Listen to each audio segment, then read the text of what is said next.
Hi everyone, again here again with a new Lego Mario build, another piece of custom level. Before I show this, I just wanted to let everyone know that people have been requesting that I combine all the different level sections into one big level and have Mario run through it, and that's the next thing I plan to do, so subscribe and keep an eye out for that video. See if I can get them all into one with his 60-second time limit. And also coming up, I'm planning to do some more Mario Kart builds, so keep an eye out for that. But I'll show you this one for the moment. So the idea is you have a kind of a river area with some floating logs for Mario to jump across, and you got your Eep Cheeps jumping out of the water. And he can of course try to jump on them because it's Lego, and that's the way these guys work.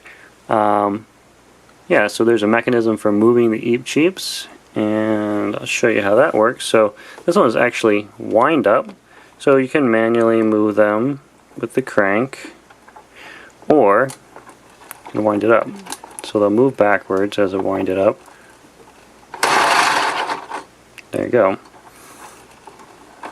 So it moves pretty fast. It's kind of a trade-off because it only runs for a certain period of time, it seems like. So if I gear it down enough to move slowly,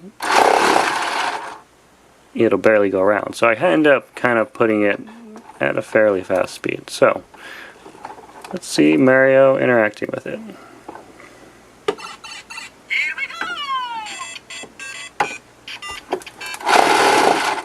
There they go. They move kind of fast for him, so we'll do some manual spins.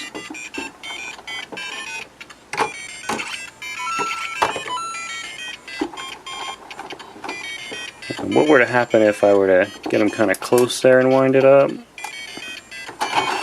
a second. Wind it up a little bit more than that.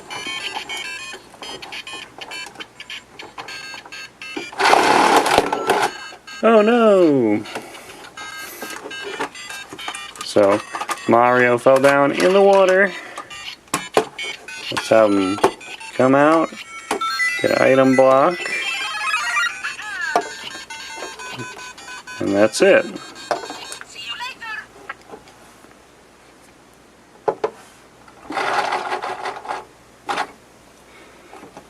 So, how does it work, right? Let's take a look.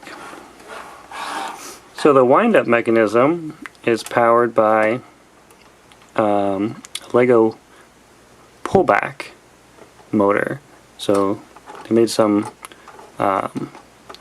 pullback race cars a while back. You can see this is the old color of gray, if you look closely, instead of the bluish gray.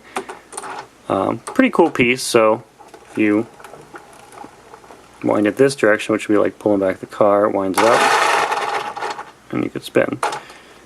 And then you can of course just spin it forward as well. Now the pullback motor wants to spin pretty fast, so it needs some gear reduction. As you can see in there, you know, right angle, and then smallest gear to the biggest gear. That's the first main reduction, then just kind of traveling over here. And there's another reduction, you can see in there.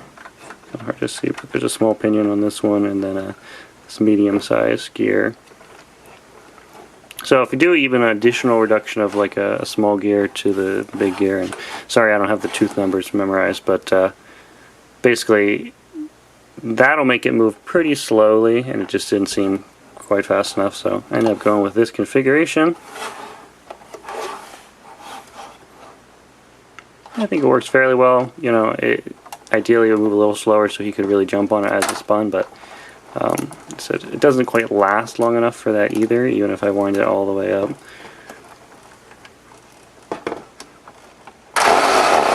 It's not perfect, but it's still pretty fun to spin it around and give the illusion of the logs floating on the water from the front. So there you go. Hope you enjoyed this one. There's a bunch more on my channel, so check it out, subscribe, and see you all next time.